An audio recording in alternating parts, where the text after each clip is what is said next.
Oi, meus amores! Oi, quinto ano, tudo bem?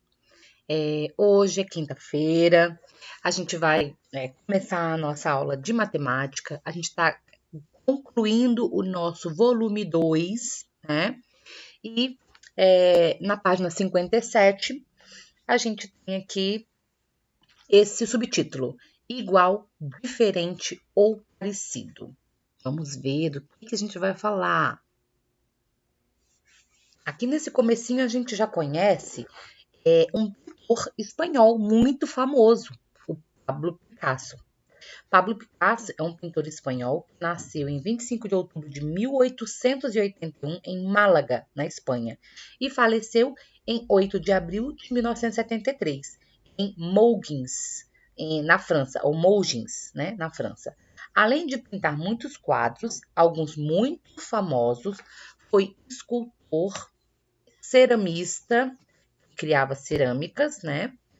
Cenógrafo, poeta e dramaturgo. Essas são as caricaturas de Pablo Picasso. O que vocês estão vendo aqui nessas 4 telinhas, né? São caricaturas dele próprio, autorretrato, né? Porém, em forma de caricatura. Será o que isso tem a ver com o igual, diferente ou parecido? Bom, vamos seguir adiante. Caricatura é um desenho que exagera no traço de algumas características marcantes do rosto ou do corpo de uma pessoa. A intenção, em geral, é sensibilizar e fazer rir. Então, aqui a gente tem aquela sessão que a gente já conhece, que é o momento da gente trocar ideia, né? E saber se vocês conhecem algum quadro do Pablo Picasso, se você já viu outras caricaturas, se essas caricaturas do Pablo Picasso, né, que a gente está vendo, que tem aqui no QR Code, quais características foram consideradas marcantes, né? Se alguém fizesse uma caricatura sua, quais características você acha que seriam usadas? Inclusive, a Tia Lani tem uma caricatura que eu vou mostrar para vocês durante a nossa live, tá? Então, quem assistir a live vai poder ver uma caricatura da Tia Lani. Então, hoje, 27 de agosto, se você estiver assistindo esse vídeo hoje, antes da nossa live, não deixa de entrar para você ver a caricatura da Tia Lani, tá? Então, vamos seguir aqui para o nosso último parágrafo aqui do Diga aí. As caricaturas podem ficar parecidas com a pessoa, ó, veja bem, podem ficar parecidas com a pessoa. Quer dizer que dá para saber quem é a pessoa desenhada, mas não é como uma foto comum, em que as características da pessoa permanecem como são, sem exagero. Daí a gente segue para a seção lápis na mão. Vamos descer aqui, nosso livro. Lápis na mão. Uma malha quadriculada pode ser modificada para fazer transformações em uma imagem. Vamos ver. Lá na página 58. Vamos ver a malha quadriculada. Cadê? Meu livrinho está passando aqui.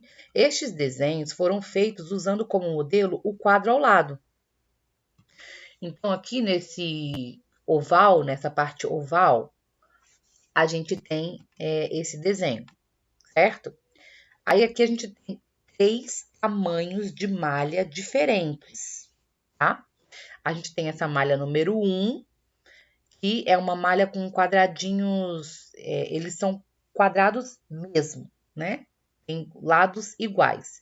A gente tem essa malha número 2, em que a malha quadriculada tá parecendo mais retângulos, porque eles são menores na largura e maiores na altura. Vocês estão percebendo? Podem contar que a mesma quantidade de quadradinhos que tem aqui, tá? E a 3, que são retângulos também, menos altos e mais largos. Vocês estão observando isso?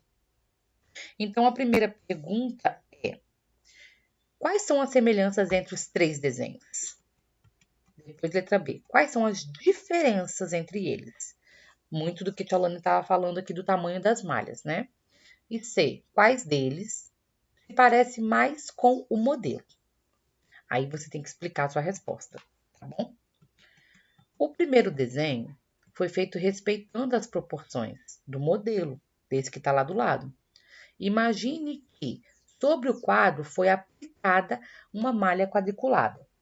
Depois, sobre uma malha com quadrinhos menores, o desenhista foi copiando as linhas de dentro de cada quadradinho.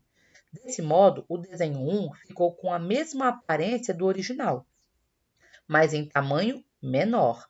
Essa transformação é chamada de redução, tá? Então, ó, é feito em linhas, né?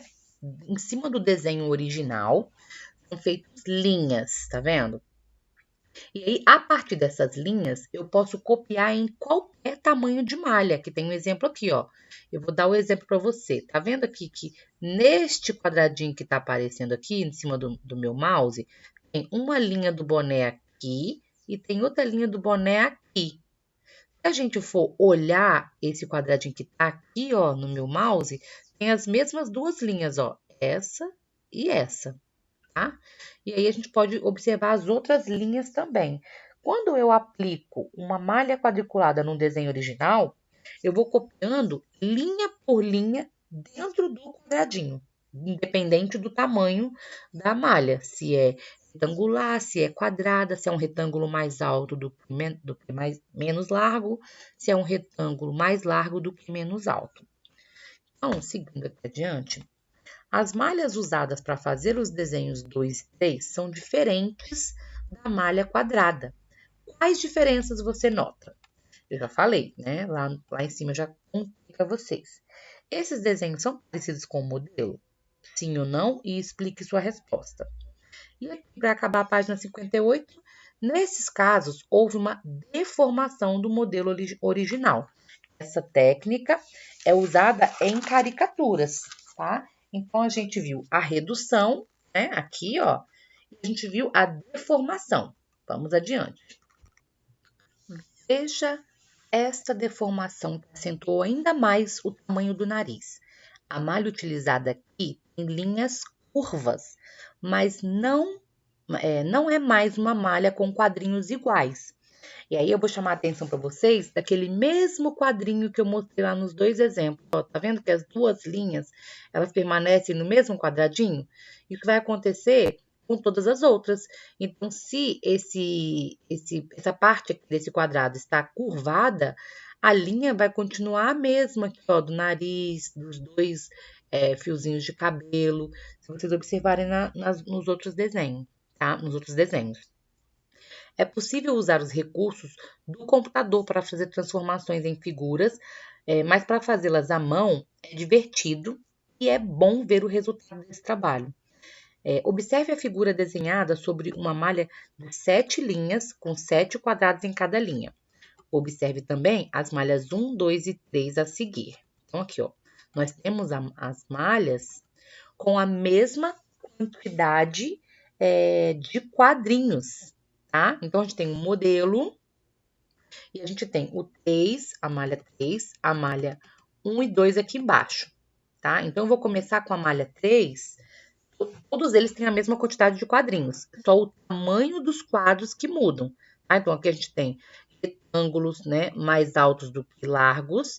Aqui a gente tem retângulos menos altos e mais largos. E aqui a gente tem quadradinhos menores do que o modelo. Vou voltar lá no modelo para eu mostrar para vocês. A Tailane está muito animada com essa aula de matemática sobre proporções, porque a gente está tentando também aprender sobre arte, né? A gente utiliza, quem estuda arte, quem produz, utiliza muito da malha quadriculada para desenhar também. Então, estou bem animada. Eu vou começar dando exemplo aqui, ó. Tá vendo que deixa eu voltar um pouquinho aqui para mostrar toda a malha. Tá aqui, ó. Nós temos, a gente pode contar 7 linhas e 7 colunas, tá? Então, eu tenho aqui, ó, na coluna 2, no quadradinho 2, eu tenho esse traço na diagonal pintado de cinza, certo? Quando eu venho aqui, ó, na coluna 2, na linha 2, eu tenho o mesmo traço na diagonal pintado de cinza. Só que mudou o formato, vocês estão vendo? Por que mudou o formato? Porque o tamanho da malha mudou, tá? A mesma coisa aqui, ó. a gente pode contar aqui, ó, 1, 2, 3, 4, 5, na linha 5 da coluna 1, 2, 3, 4. Linha 5 da coluna 4. Linha 6 da coluna... Ai, Jesus, a Tialane confundiu aqui. Linha 1, 2, 3, 4, 5 da coluna 4. E a coluna 5 também. Linha 5 da coluna 4 e 5. A gente vem aqui, linha 5 da coluna 4 e 5, ó. 1, 2, 3, 4, 5. 1, 2, 3, 4, 5. Né? É a linha 5 da coluna 4 e 5. Também é esse quadradinho. Tá vendo que é só pintado, né? Aqui é só pintado, não tem linha cortando. Aqui a gente tem linha cortando, aqui a gente tem linha cortando, né? Então, muitas vezes a gente tem que cortar e muitas vezes a gente tem que só pintar o quadrado ou o retângulo da malha, tá? Então, a gente tem os exemplos, vocês podem reparar, contar as linhas, se vocês quiserem, vocês podem anotar o número, anota o número aqui e na lateral da figura, tá? Vão se preparando que vocês vão fazer o desenho igual. Tá vendo aqui, ó? Segunda coluna, segunda linha. Então, a gente tem o desenho na diagonal. Segunda coluna, segunda linha. O desenho na diagonal, pintado de cinza. Esses desenhos vão se repetir, só o tamanho da malha que vai mudar. Indo para a página 60. Esse é o momento da gente trocar ideias, né, sobre as nossas observações. E aí, quem não estiver na live com a Tialane, eu já dei essa dica, né? Tenta conversar com algum familiar para que te ajude a também pensar nas respostas, tá? Não tem uma resposta pronta aqui. É mais a partir da troca de ideia e do que você observou. Letra B. Como você acha que serão as figuras em cada malha? Né? Se você copiar, você vai copiar a figura original nas malhas. Como você acha que serão as figuras em cada malha?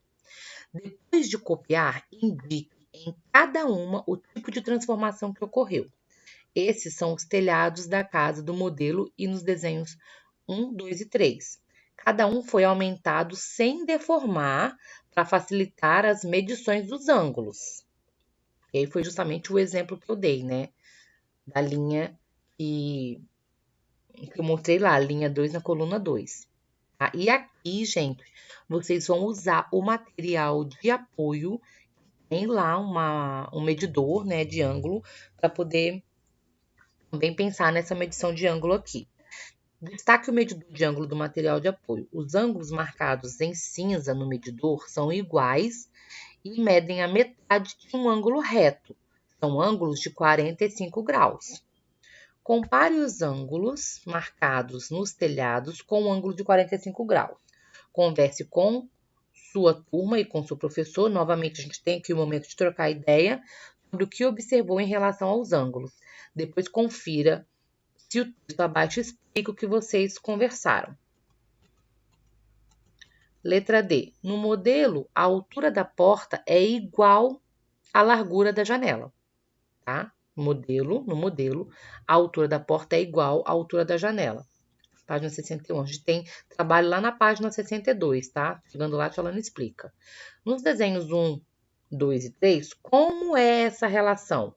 Use a régua para conferir se tem a mesma relação. A altura da porta é a mesma largura da janela. Vê se vocês observam a mesma relação, tá?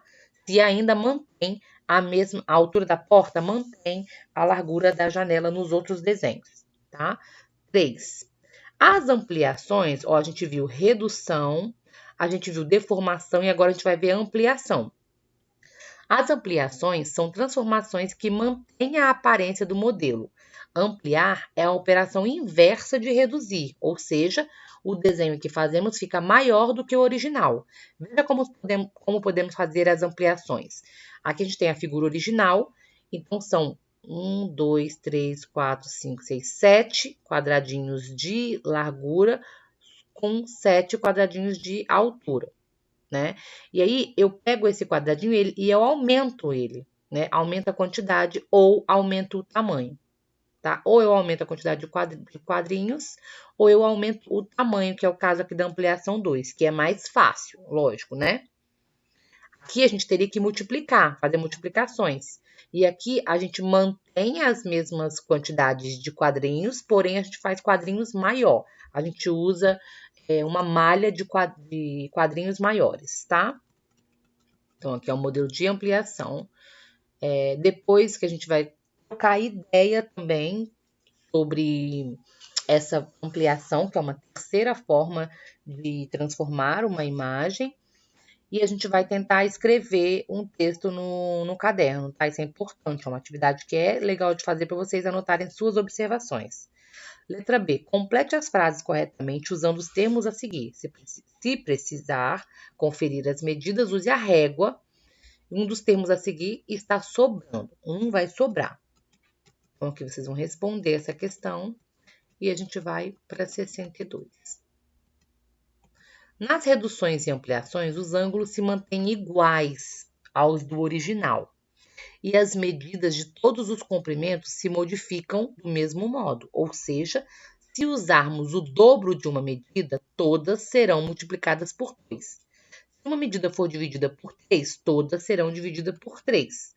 Nas deformações, isso não ocorre. Aqui é que vocês vão fazer o trabalho de matemática, o nosso primeiro trabalho de matemática do segundo trimestre. Tá? É importante fazer esse trabalho.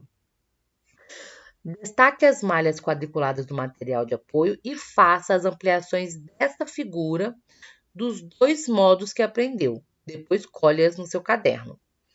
Durante a live vai explicar para tentar ajudar você, tá? Observe a figura modelo, indique qual foi a transformação feita em cada figura e explique a sua resposta. O modelo está aqui, né, no vermelhinho, e a gente tem essa mesma formatação, né, que parece uma letra C, em diversos tamanhos diferentes, numa malha do mesmo tamanho. Né? A explicação está muito baseada nessa folhinha que está aqui no começo da página, tá? Isso aqui, ó. É a questão das multiplicações ou das divisões. E aí a gente vai explicar aqui, ó, como que foi feita, tá? Cada modelo. A letra A, a letra B, a letra C e a letra D. Como que eles foram feitos? Eles foram feitos dividindo ou eles foram feitos multiplicando, né? E como? Qual foi a multiplicação que foi feita? 6. Use as malhas de linhas curvas do material de apoio para copiar o barquinho. Observe o efeito de usar quadrinhos com linhas curvas e colhe-as no seu caderno. Então, as duas malhas que vocês vão ampliar e vão deformar um desenho, está valendo ponto para o trabalho. Ok? Aqui, gente, a gente começa um outro assunto. E aí, eu vou passar rapidamente para nossa aula não ficar tão longa. Receitas e preços. Nós já fizemos várias atividades sobre cálculos de valores, né? Então, cálculos de valores e situações e problemas com relação a valores. É uma continuação, porém com um passinho a mais, como a gente tem feito durante todo o ano do quinto ano, né? Você sabe que para que servem as receitas de culinária? É para que cada prato seja feito sempre do mesmo jeito, para que se possa provar novamente aquele mesmo gosto. A receita do bolo a seguir, por exemplo, rende 18 pedaços grandes. Veja o que Gisele está dizendo. Eu acho muito grande esse bolo. Quero fazer um que renda 6 pedaços. Gisele terá que usar uma quantidade menor de ingredientes, não é? Será que se ela usar apenas 4 ovos e uma xícara de farinha, mantendo o restante como esta, vai funcionar? Como está, vai funcionar? Será que ela... Tolane vai ler de novo, tá? Porque não tem como editar o vídeo. Então, Tolane vai ler de novo, para ninguém ficar com dúvida. Gisele terá que usar uma quantidade menor de ingredientes para fazer um bolo com 6 pedaços, né? Será que, se ela usar apenas 4 ovos e uma xícara de farinha, mantendo o restante como está, vai funcionar? Para que o bolo... deixa eu subir aqui. Para que o bolo menor fique tão bom quanto o grande, é necessário fazer uma redução nas quantidades de ingredientes da receita. Essa redução é a mesma feita para as figuras. Se cortar um ingrediente pela metade, tem que cortar todos pela metade. E aí a Gisele falando aqui, isso parece uma deformação do bolo. Escreva a receita para Gisele de modo que o bolo menor fique com o mesmo gosto daquele grandão de 18 pedaços. Como você fez para calcular as novas quantidades de ingredientes? Explique por que fez assim. Então, isso tem que ser feito no caderno, tá? Lápis na mão. Para preparar 2 litros de refresco de caju para seu restaurante, a Milton usa 200 ml de suco concentrado e 1 colher de açúcar. O refresco que ele fez para hoje está acabando e ele vai precisar preparar mais 10 litros. A quantidade que ele vai preparar é 5 vezes a receita para 2 litros. Portanto, ele vai usar quanto de suco concentrado? Lembra que tem que multiplicar por 5. E quanto de açúcar? Também tem que multiplicar por 5. Acabando aqui a nossa página 64, vocês vão responder essas questões. Ai, não tá descendo.